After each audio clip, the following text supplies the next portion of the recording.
You're welcome to the Deweyi Drive. It's unapologetically Ugandan, and my name is Jackie Deweyi. How are you doing? It's a Friday where I'm seated.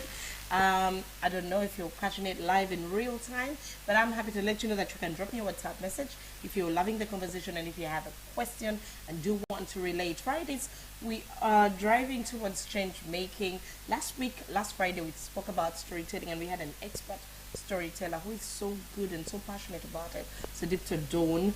You do look back in the videos and you watch. There's a lot to learn about storytelling from Sudipto's interview. And now today we are going all the way to Cameroon. Yes, while we're unapologetically Ugandan, we love to borrow the best practices from East Africa and beyond. And today we are really humbled and grateful to be today we are really grateful to be joined by a great man all the way from Cameroon. All right. As we're gonna host this gentleman from Cameroon, there's a lot that you would be excited to learn about him. This gentleman, who is called Abdoulaye Ngo, he's gonna tell us the rest of his details. But he is a masterpiece president, Cameroon, and above that, he is a change maker who is already doing so much good in Cameroon. And of course we are here in Uganda talking about him and his work, and of course there's a lot for us to learn from what Cameroon is doing. But most importantly, the topic today is renewable energy, its impact and on climate and the economy in Africa. And you know, when we're talking renewable energy, I know this topic sounds complicated, but I think this is my basic understanding. And of course we're going to have the experts who are in this business and they're using it for good, for sustainable development, for transformation, for good, you know, at the grassroots, because these guys are down in Cameroon at the grassroots. So we're talking using natural power like sunlight, wind, and maybe water to create energy instead of, you know, just burning our trees to use coal or oil, things like those. Well, that is at least what I think it is. So let's start the meeting. Let me call him right away and we will enjoy the conversation. I don't know why I am not able to get through to him. When someone lets him in. Okay, I'm sorry, I'm looking down here. I'm trying to start the conversation with our guest, so you'll apologize my eyes being constantly down. My eyes being constantly down. You will forgive me. Okay, so let me let our guest in and then we'll have the conversation. Okay. All right, here we are. We finally gotten our guest on the call, and like I was telling you, this gentleman whom you are going to meet and hear from, you're going to hear from the horse's mouth. I will not say much, but like I said, he's doing a lot at the grassroots in Cameroon, and there's a lot of best practices for us to learn. We're being told renewable energy, we should be going green, and maybe we don't even understand what this is. First, understand why we are discussing renewable energy and its impact on our economy in Africa and the climate. And let's first of all begin to talk about who the guest Abdoulaye is. Mr. Ngo. Hello? Hello, Mr. Ngo? Yes, you're welcome to the Deweyi Drive. Yes? I'm at the farm. Ah! He is on the farm. You're unfortunately not able to see him, but I am seeing him on your behalf. So, Ngo, we are really happy to have you on the show. And I'll start by asking you to introduce yourself and tell us about you. Of course, we know that you're the director, President Masterpiece Cameroon, and director at H4BF and the founder. So please go ahead and share with us, introduce yourself to the audience. Yes, my name is Ngo Abdoulaye Bansoa. I am the founder and executive director for Hope for a Better Future, which is abbreviated H4BF, and also a club president for focus on training youths in renewable energy and smart agriculture. And also, we also have other initiatives where we empower with much attention to women, and of course, also working with children to spark their interest, so that as they grow, they can also pick interest in some of the training field that we engage in. All right. You just had from the horse's mouth, and by now he needs no introduction. You know that he knows what he is talking about. He did briefly hint on his work with youth empowerment, of course, women, green energy, and climate justice. But I think we'll just start with the simplest question. What is renewable energy, and why is it important? As in a way that even a 10-year-old would understand it, because this topic usually seems to be quite complex to the African mind. Yeah, I'm sure the simpler way is to define renewable energy could just be that it's energy that is coming from our natural resources.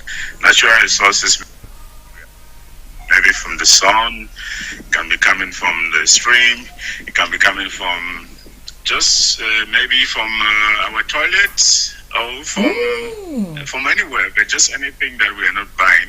And it's also very important because it's environmentally friendly and it's not harmful to our health, and also it's cheap and to manage, and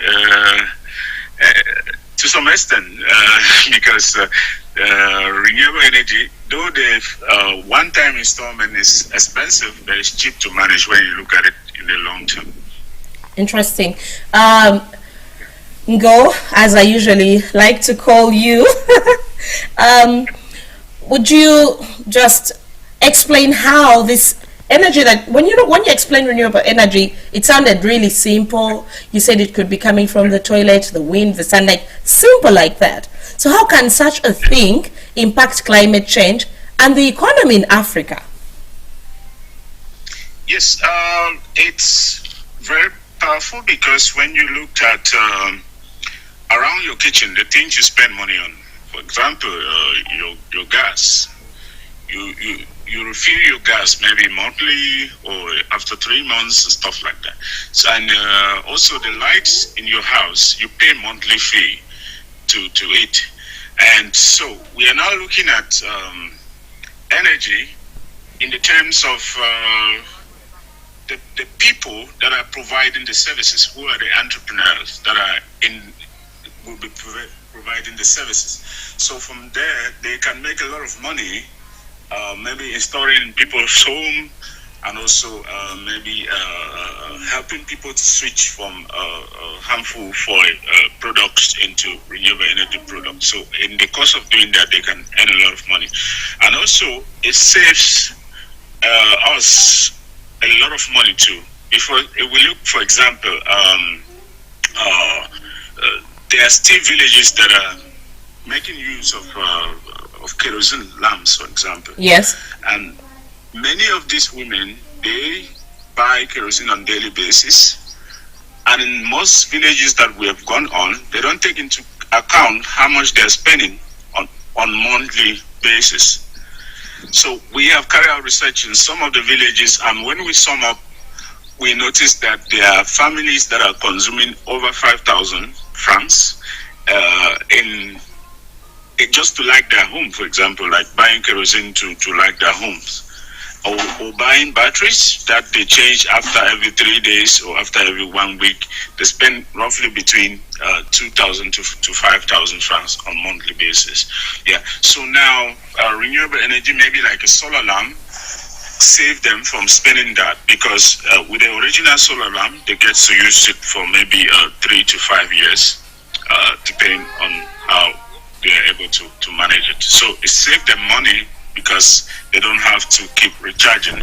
And also the people that are in the providing the services, which maybe the youth or the women that are in the business, they make a lot of money providing those services or selling some of the products. Wow, this is very insightful.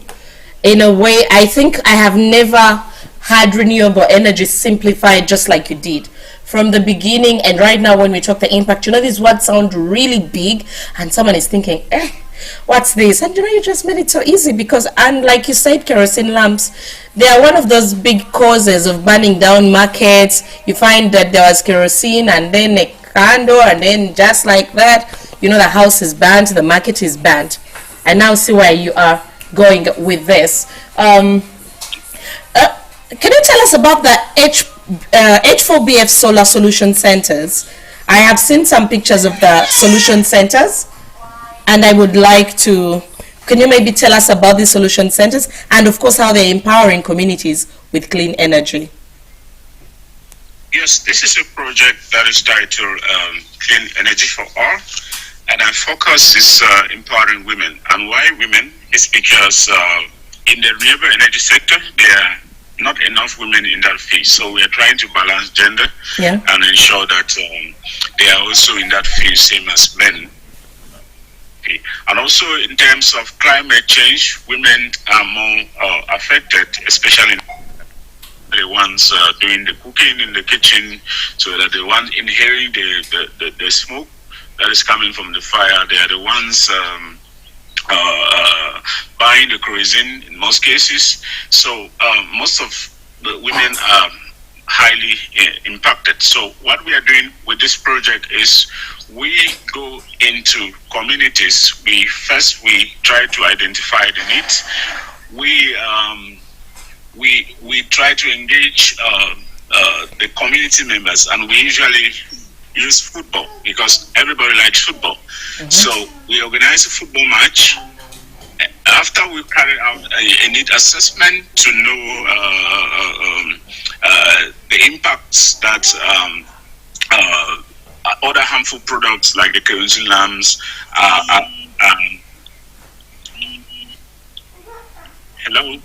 Yeah, we are here.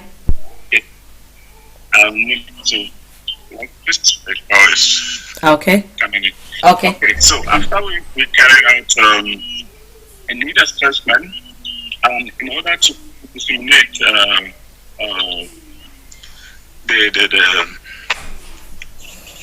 in order to disseminate the program, we organize a football match, and everybody loves football, so they come out in numbers, and then we use the platform to sensitize them on the harmful effects of burning wood, harmful effect of using kerosene, and also making them aware on how much they're using on a monthly basis. And why are we making them aware of how much they're using on a monthly basis? We are making them aware because the original solar products are a little expensive, like they would think. But now they fail to understand that it's expensive because you are buying something that is a one-time. You are no longer recharging it. So most people would prefer to buy a lamp that is cheap. They would think it's cheap, and then they are refilling with kerosene, and then they fail to understand how much that is making up to in monthly basis. And we also visit health centers to look at the numbers on disease on patients that they admit on monthly basis on illnesses that are linked to use of smoke. So from there we understand our baseline. So when we understand our baseline, now we organize this football, and then we kind of make them aware of these things. So when we make them aware now, that's when we introduce the solar solution, which is the best, which we believe is the best option for them. And most from our research, we also noticed that most of them will like to buy, but they didn't know where to buy, especially the original solar products. So we identify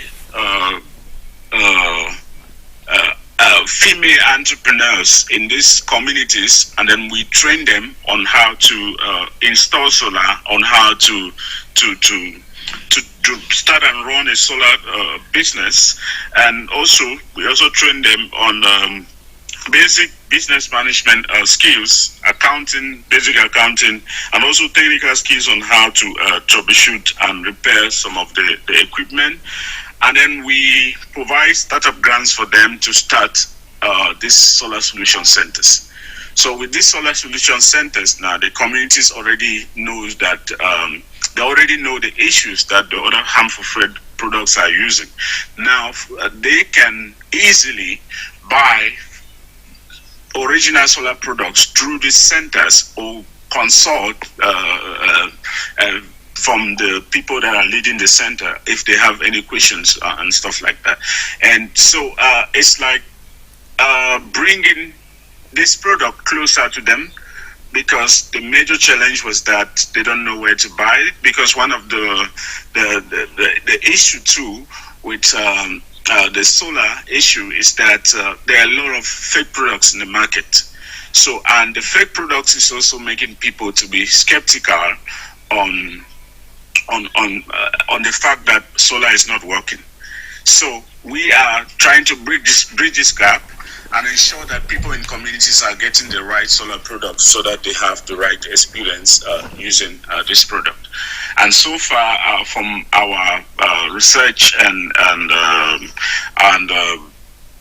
impact assessment that we have done, they have numbers of diseases in health centers that are linked to smoke have reduced, and then women that we have empowered that are running these centers are also able to do some basic things like pay school fees for their children. They are also models in their communities, because a lot of other women are looking up to be like them. And based on the number of solar products that we have distributed so far, it's over 53,000 solar lamps, and over 8,000 eco-friendly cook stoves. And we also trained some on how to use farm waste to produce this eco-friendly charcoal. Yeah. So it's like a chain that is helping people to move from the harmful way they do things to more environmentally friendly. You know what I just understood from this conversation? It's like Africa, we're all doing things the same way. The bad vices you're trying to fight is the same happening here in Uganda. We cut down the trees, we make charcoal, and we use it to cook. So I could relate with everything you were saying. And actually, me and I believe the viewer right now, you just took us to school to understand how this H4BF program is promoting women's empowerment and gender equality. And most importantly, we've understood how, these women are able to access, clean energy, and how it's improving their lives. Like the women on this program, you just said, are even being trained how to manage money. They're getting financial literacy, and that is amazing. So we are already seeing the economic impact of this renewable energy and this program.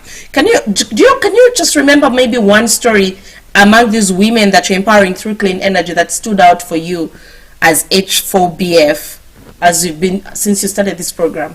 There are always those stories that stand out. Yes, quite a lot, especially for a lady. Her name is Antoinette. So she used to run a business, and she could provide for the family, but the business was just kind of standstill. Mm-hmm. She was not understanding if she was moving forward or moving backward. So it was just a normal business that's helping her take care of her stuff. So thanks to our training, she is now able to understand on how she can separate herself from her business.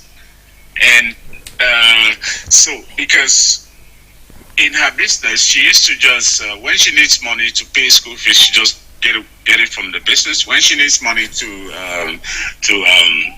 maybe somebody needs help, she just remove it from the business. So we were able to provide an accounting system for her that she builds in a way that from that business she's paying herself. For example, if the business is making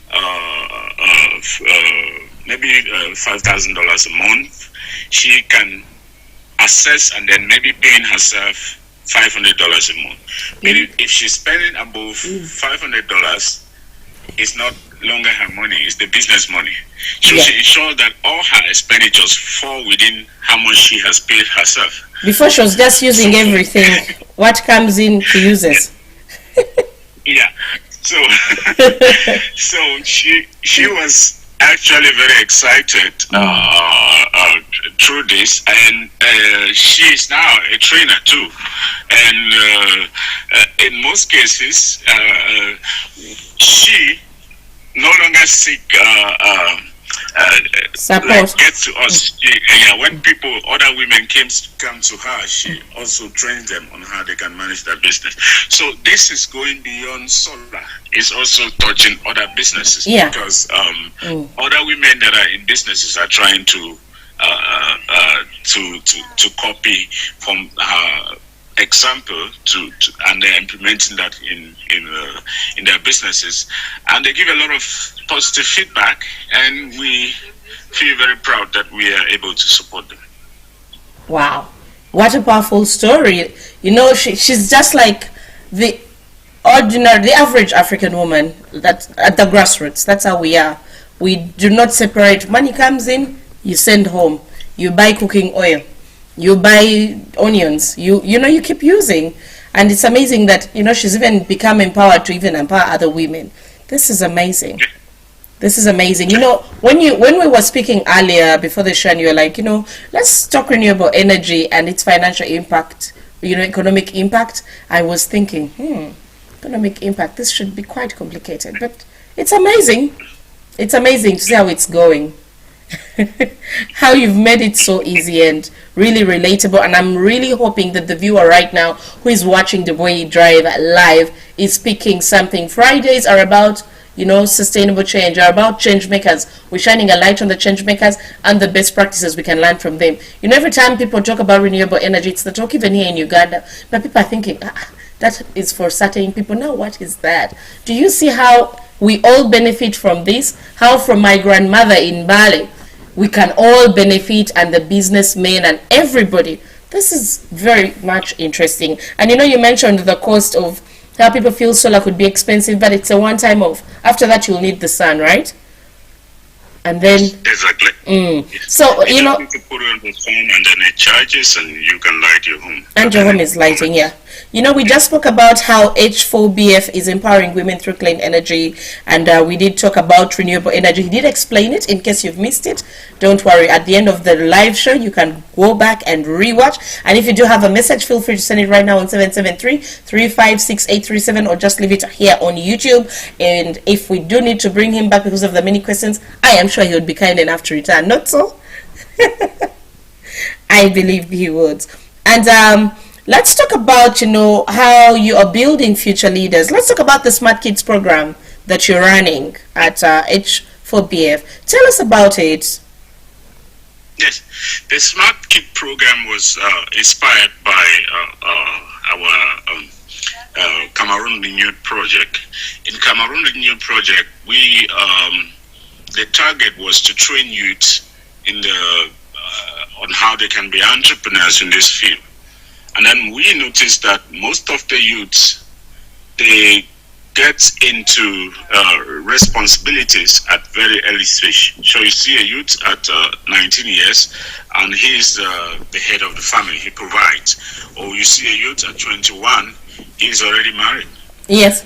So they were, during the training, there were a lot of youth that were missing classes.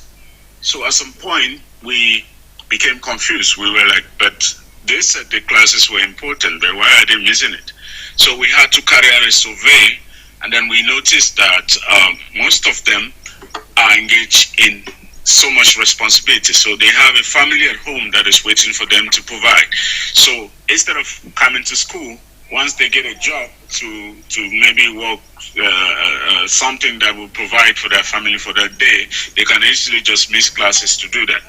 So we were, though we tried to medicate and try to draw the timetable for them, we thought it's important that we look at the young ones that are coming up to ensure that we start building them to avoid getting into early responsibility, to avoid missing classes in future. Yeah, so we kind of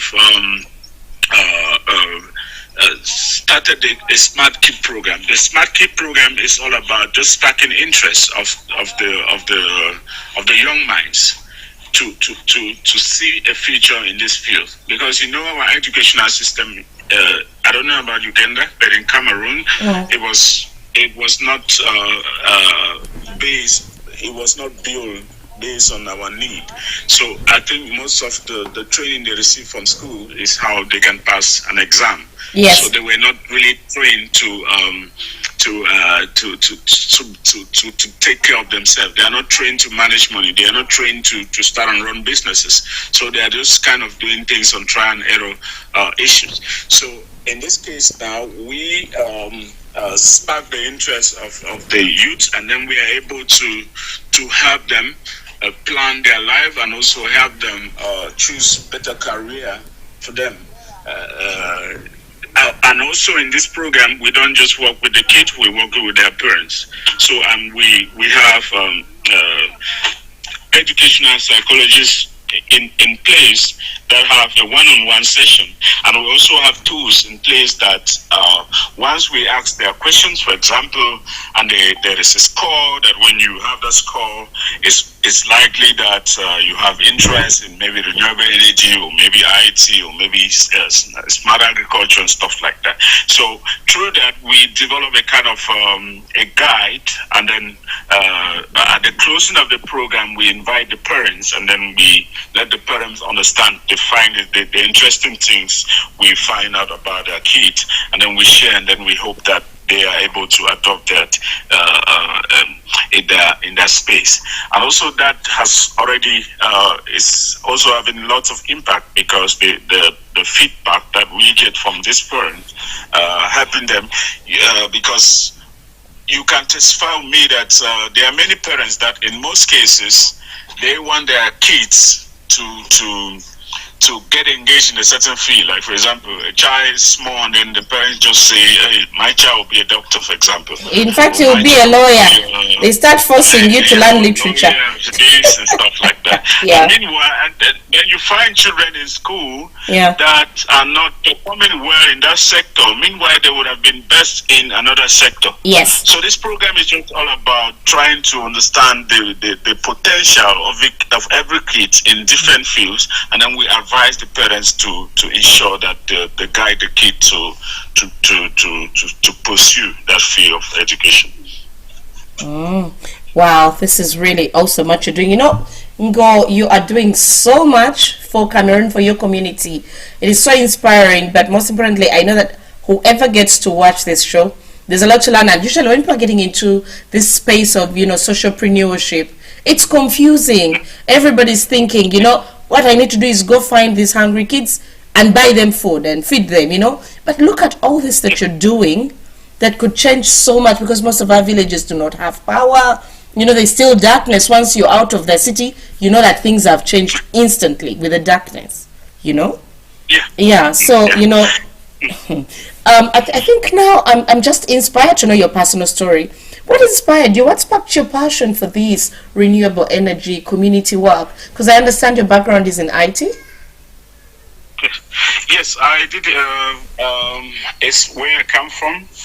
It's a village known as Kovlu. It's under Deweyi Division in the northwest region of Cameroon. It's one of the community that is affected by the crisis in the northwest southwest region of Cameroon. And I grew up without electricity so far. So using a lamp to read was normal to me. And in the course of becoming an IT engineer, that was my father's vision, that he wanted right. achieve through me. So, so you gave him his degree. Actually, yeah, I studied that, and at some point I noticed that there are bigger things for me to do. And what I did was I started a company, an IT company, and then I engaged most of my classmates that are now running most of the program. And I was like, okay, I want to focus on something really big. And then I did masters in community development, and also studied project management, and volunteered in some international and local organizations. And one thing that also got me so frustrated was the fact that youths in our context where most of them are not interested in civil duties. Like, for example, in my country, it's a country of a population of about 32 million people, but just less than 6 million are taking part in the electoral, are performing their electoral duty. Out of this, the 6 million, just about 4 million people actually are voting. And the president of the country of over 32 million people was decided by 1.8 million people. So it's a serious gap. And I started looking like what could be the root cause. Then I noticed that most of the youth were just very frustrated. They just hate the system. And, and I was like, what can I really do from the grassroots? So, and I thought like empowering what youth at a time could be a step towards getting them.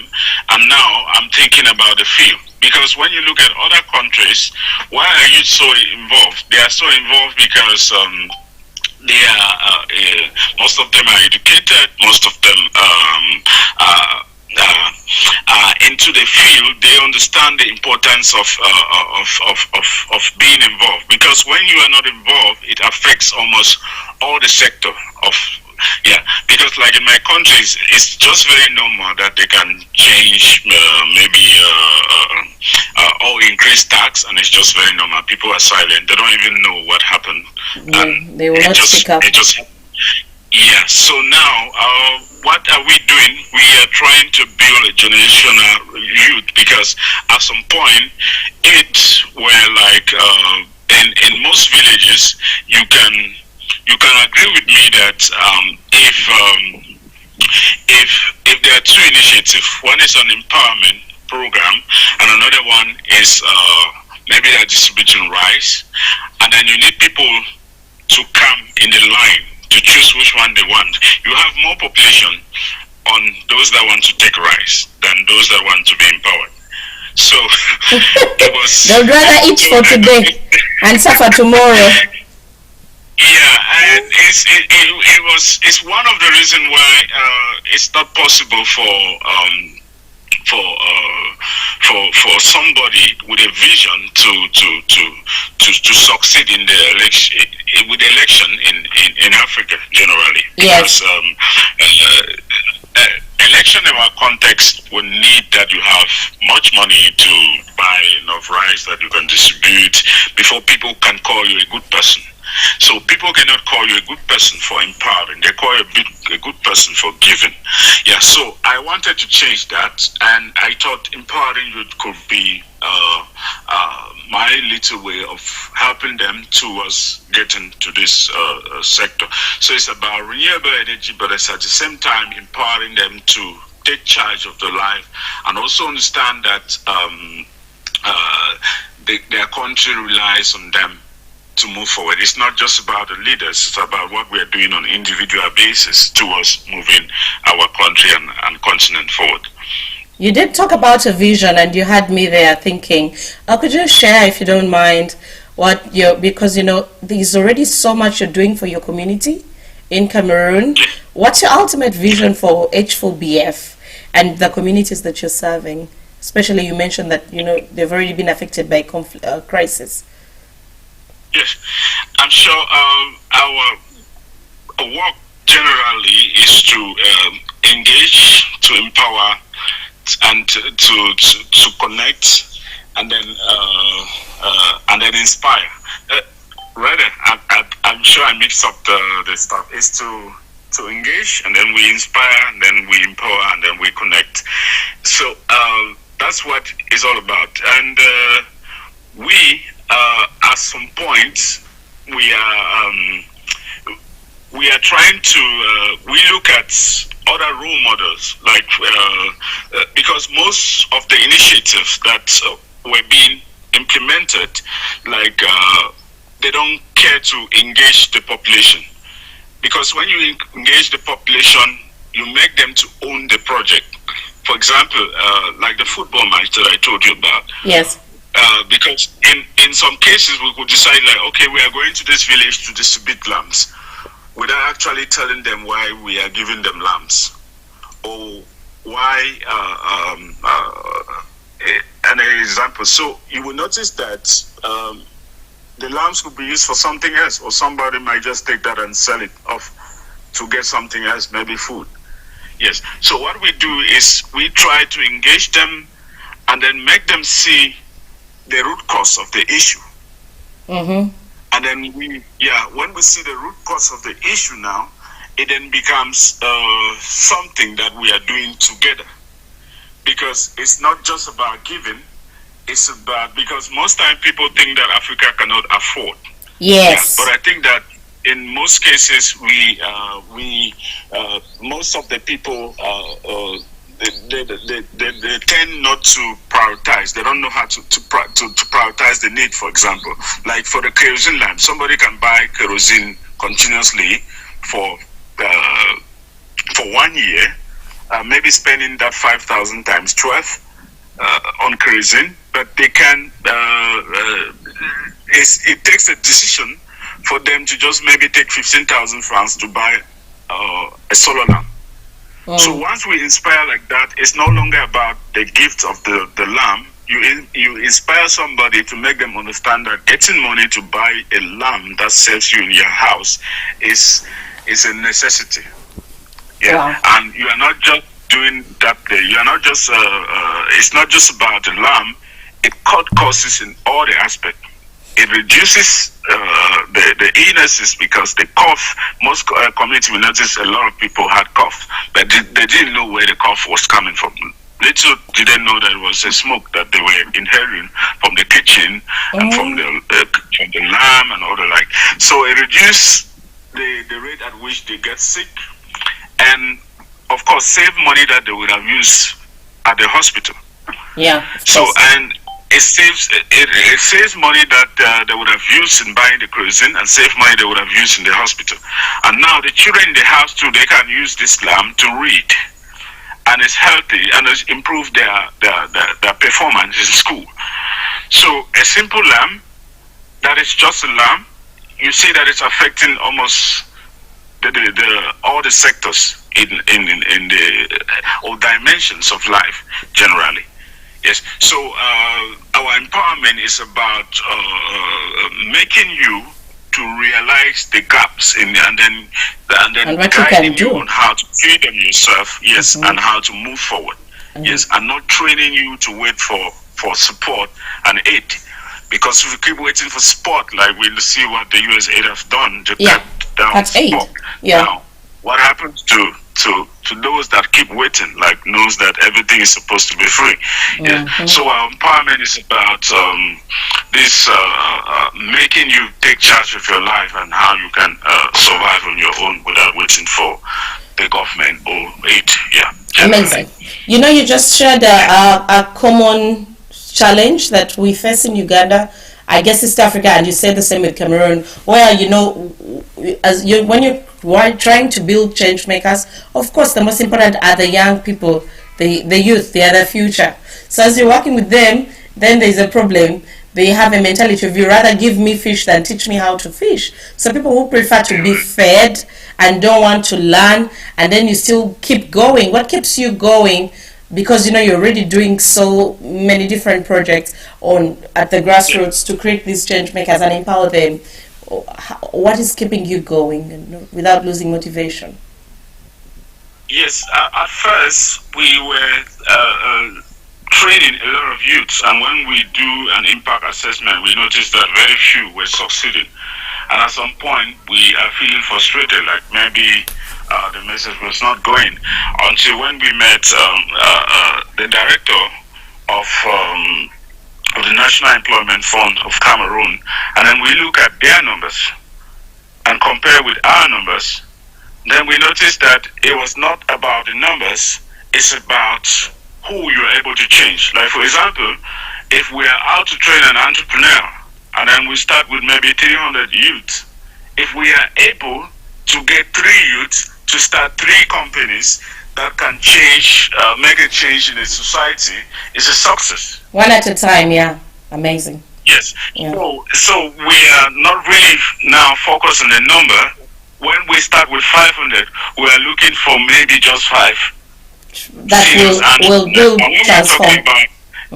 Exactly. And when we're talking about entrepreneurship here, we are talking about Africa being able to take charge of the major sectors. Because when you look at most African countries, you see that from communication to energy to most of the stuff, you see that it's being handled by foreign companies. Now, what is happening with the locals generally? So when you look at the businesses, you see that the issues were from the startup generally. So many people don't understand what entrepreneurship was all about. So there are some training that were focused on entrepreneurship was just about learning how to write a business plan. And then we noticed that it was not just about starting on how to write a business plan. It's the mind, which means entrepreneurship is you, the person that is doing it. Once you are able to empower that person, the person doesn't need startup capital. The person just needs him, and they can move mountains, because the money that is needed to start a company, your family cannot give you, even grant cannot give you. It's a huge amount of money. Yes. And everybody moving around has money in their pocket. And now, you as an entrepreneur, you are charged with a responsibility to convince that person to remove money from their pocket to give you in exchange for services or a product. So now we are teaching them on how they can build that, and also build an integrity that if they need maybe a loan from the bank won't be afraid that you are going to run away with their money. Yeah, there is nobody in this world that like to go and save money in the bank when they know that they can invest it in your business and it's giving them interest over a period. Now, which means we need just somebody that develops a model that works. And basically everybody wants to invest. The reason why the network marketing succeeds in Africa is because we want quick money. Most of it is a Ponzi scheme, but it has a clear model. Like, they're able to tell you that when you invest this amount, you are going to be getting this amount. So we are training the youth and the women to be able to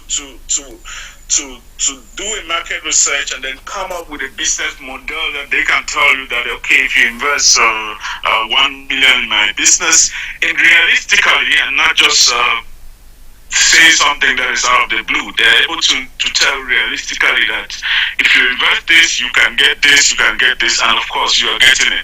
So from there, capital will not be an issue generally. So it's the mindset. Yeah. So from there, when we look at a few and how far they've gone, we believe that we are in the right field. And like I said to you, I'm in a farm.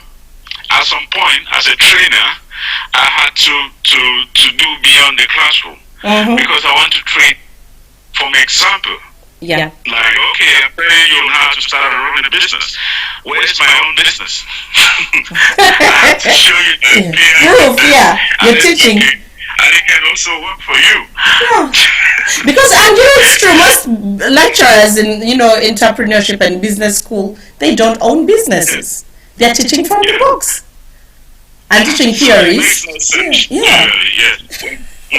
When you are talking about starting and running a business, when you as a teacher has never started running a business before. In fact, you've never tested. Yeah. This is very interesting. Go. While you're the founder and director at H4BF, we've spoken much about it. We also know that you are the club president of Masterpiece Cameroon. Can you just tell us how all these things connect? How does this connect your work in the different organizations? Yes, Masterpiece, when you look at the vision and our vision, there's a similarity. They understand that the lack of jobs is the reason why there are instability in most African countries. There are lack of jobs in most African countries. So they believe that once they empower a youth, you are creating a peaceful environment, because a youth that is empowered would not have time to get engaged in illegal activities. Yeah, crime. Yes, so this kind of a connect that works best for us as a club in Cameroon.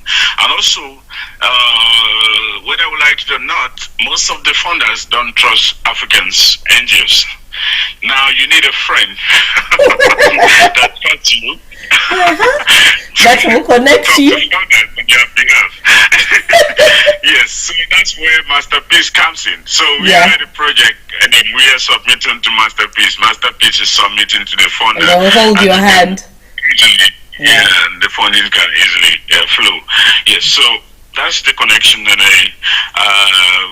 we are hoping that it gets better. And we love Uganda, and we are hoping that because in our next phase is about scaling, which means we would like to invite some trainers from Uganda to Cameroon, maybe in our next summit, to see how we can work together and scale the initiative around Africa. This is good. That sounds good. Collaborations, and I know that Masterpiece is also big on encouraging collaborations, like you have said. So that sounds already great, what you're doing. You're not just doing for Cameroon, but of course, like we say, this show is unapologetically Ugandan, but of course we love to listen and learn from best practices elsewhere, East Africa and beyond. Today we're in West Africa, and we're talking to Ngo straight from his farm. Tell me about the farm where you are based right now. Do you have any programs where you're teaching your youth on sustainable agriculture? Yes, we call it smart and sustainable smart agriculture. So it's about using modern ways to produce. Yeah, like we are trying to switch from a traditional way, but ensuring that we are not losing the value. So, like for example, the use of grafting, like fruits, we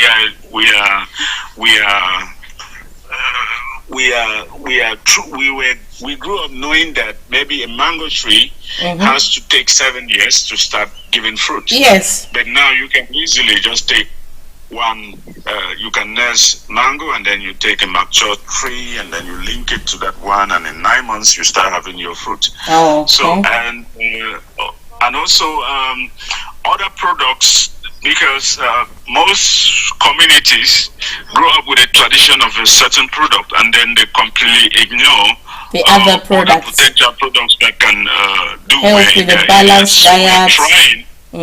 Yeah, so we're trying different products like onion, like garlic, and other products that have not been that one we are known for importing them from other regions. So we are trying them to also ensure that the youth that are getting into it should not just be doing maize and others that are common. They can try to diversify and ensure that they make money. And also, agriculture is the only business that we have assessed and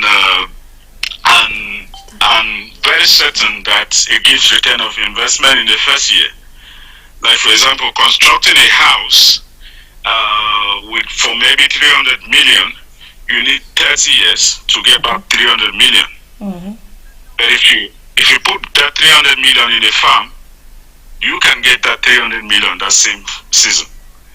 So, and that is something that many people don't know. And also this aspect that people look at farming as something that is for people that are suffering. We are trying to make it sexy to attract the youths, to ensure that it's something that you can actually be proud leaving your house with wearing a suit to the farm and high heels and high heels. Yeah.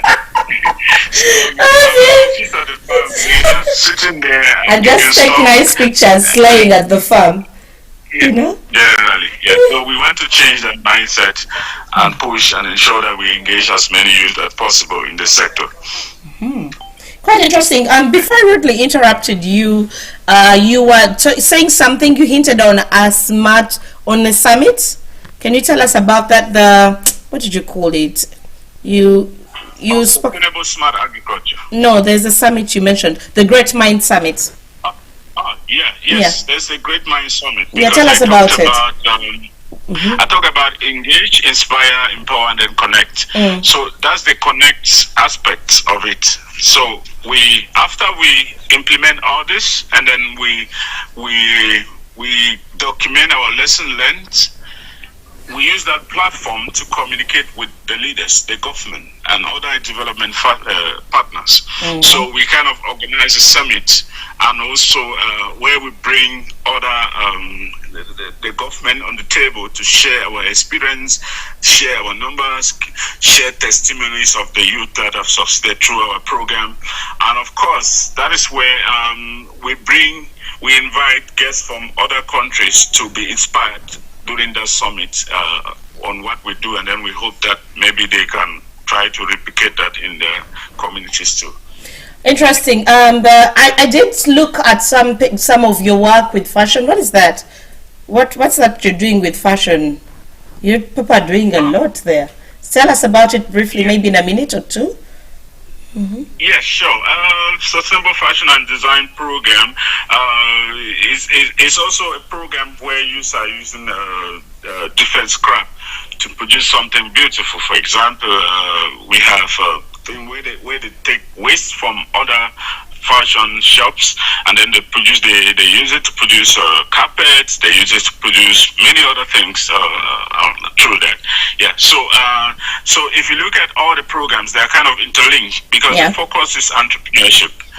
Training you, and with the entrepreneurship, you can succeed in training. You can succeed in any business. That's true. You don't need to be a technician in that field. Yeah. You just need to understand how the business works, and then you build a system that can manage that business. Wow. Yeah. So our dream is that we produce one youth at a time. We empower one youth at a time and we can build as many millionaires as possible. Wow. This is very interesting. Maybe I think I'll just talk about two more questions because we're running out of time, and you've really done your best to elaborate on everything. You did talk about how now we're losing aid. When you look at what happened to USAID or USAID and all and other governments, the US, I mean, it's even as a government is cutting down aid outside projects benefiting the US. Let's talk about the future of community development. What do you think what do you see as emerging trends in community development and humanitarian aid? If you can summarize it as like maybe in a minute or two. Yes, I think it's very important that we focus on empowerment. And empowerment is just about the youth. It should also be about the local councils. It should also be about the local NGOs, because most NGOs, if you take away it, they close down services. They can't go operational. How can NGOs build a system or a model that is self-funding its project generally. So there is need that Africans are empowered to look into social entrepreneurship as NGOs. So as an NGO, you could have a farm, you could have services that is generating income that you can use maybe a percentage of it to fund other projects. So there is need that locally, maybe the councils should be empowered to have services like the electricity, for example. Instead of giving it to foreign companies, the local councils could develop a business model, and then they are running it. And trust me that the bills will be cheaper, and they can control the resources, and they can mobilize enough finances to run most of its program without relying on international aid. Amazing. Thank you, and I hope that change makers and people in the NGO world you've had, we need to become more sustainable, because with time there will be no help coming. There will be no help coming, but it would be better if we can help ourselves and sustain ourselves. And maybe if we could end on a lighter note, we're talking about lighting up African renewable energy. If you could switch on the light bulb for just one person in Africa, who could it be and why? Can you come again, please? Since we are talking renewable energy and lighting up and all that, if you could switch on a light bulb for just one person in Africa, who could it be and why? I think it will be that grandmother in the last my village in somewhere, especially in the crisis northwest region of Cameroon. The reason because she has been for years, close to 7 years now, without seeing light. And exactly, and she needs to pay some money to charge her phone, and she needs to she moves on a daily basis, run her along with her daily program, not knowing how the night is going to look like. So it's very important that she has this light. I thought it would end on a hilarious note. It ended on a sad note. That sounds that was emotional there. And maybe if you had one word for the youth who are watching and are in the change making space or looking to become change makers, what would that be? I would tell them, don't feel like you know much already. Try to take one course. There are a lot of free courses online. Take a course on entrepreneurship. Take action and make Africa a great nation. Wow. I think you've said it all, and really, it was really awesome to host you, Ngo. I don't know, I really look forward to having you some other time, but you have really represented Cameroon, and your Cameroon people should be so proud of you. Thank you so much for even bringing us to school to understand all, this renewable energy, which we were thinking initially would be a very complex topic. And the young people even fear when you say renewable energy. The time itself, they're thinking, let's play music, But I mean, you just showed us that, from my mother, from our grandmothers, to a business community or business, the lowest business person, the first business person in the community, we're all beneficiaries, benefactors, including our lives, our health. And I can't say anything more. You have really done as well. Unless if you have a last word, I am just saying thank you so much from Uganda. We really were honored to have you. You have done justice. Thank you so much for having me, and we'll be glad to be here again next time. All right. Send our love to Masterpiece Cameroon and the people at H4BF. Okay, thank you. They're going to get it. Yes. All right. Oh my goodness, I love Fridays. Fridays are for change makers, and you can tell that there's so much to learn. There's so much in this space. There's so much free knowledge, which we find so hard. And our friends in the businesses, someone was telling me, the problem is when you're trying to get into social, in the socialpreneurship space, people do not tell you what to do. They don't guide you because you're thinking, like we said, there's so much to do good. There's so many ways to do good, and there's all these examples, and people are selflessly telling you and sharing with you and encouraging you Oh my goodness, what an amazing day this has honestly been. Thank you so much for watching the show, and I'm reminding you that, of course, if you are looking for somebody to do your live streams and stream your work, your events, your businesses, your launches, documentaries, Clap Records is the go-to. I'm gonna read you the number. Clap Records is also my producer Stuart. You can call this number. I actually am about to go and pick my son. I think he has been delivered, the driver. I'm asking my creative director, can you please go check out? Did you hear that? Yeah.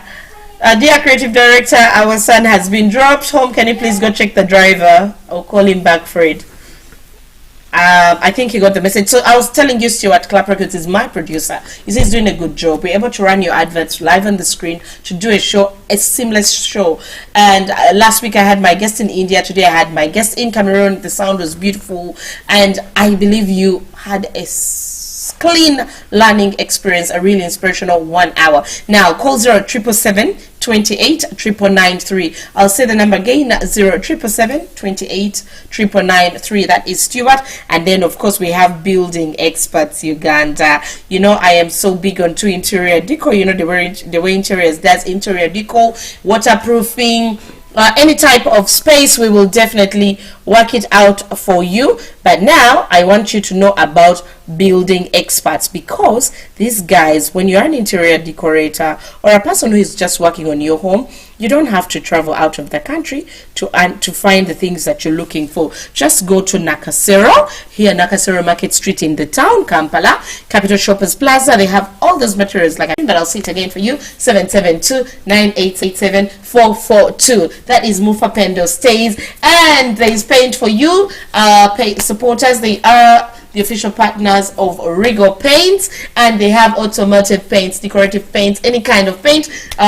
Paint for you is 772-987-442. Still, the number is running on your screen, 772-987-442. They have all types, premium colors. You're looking for a luxury look where you walk in and they're like, wow. But also, if you want budget paint, they have it for your car, for your home, outdoors, exteriors, interior. What do they call it?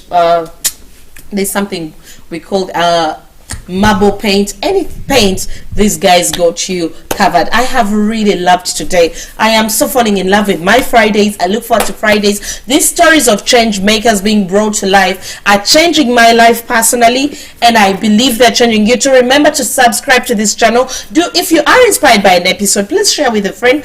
Give a like to the episode. Most importantly, hit the bell to get notified whenever we do upload an episode, and let's grow together.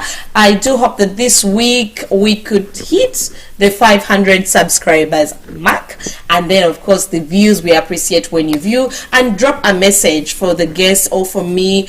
We will definitely respond and act upon it. See you on Monday. Thank you so much. I love you. Sending you so much love from Uganda, from wherever it is you're watching from. And of course, the other partners, of the official partners of our Friday, are Masterpiece Uganda. That is why we're running storytelling and change makers stories, bringing them to life. Take care and do good. Continue bringing change to wherever you are. Be the light in your community. Ciao, ciao.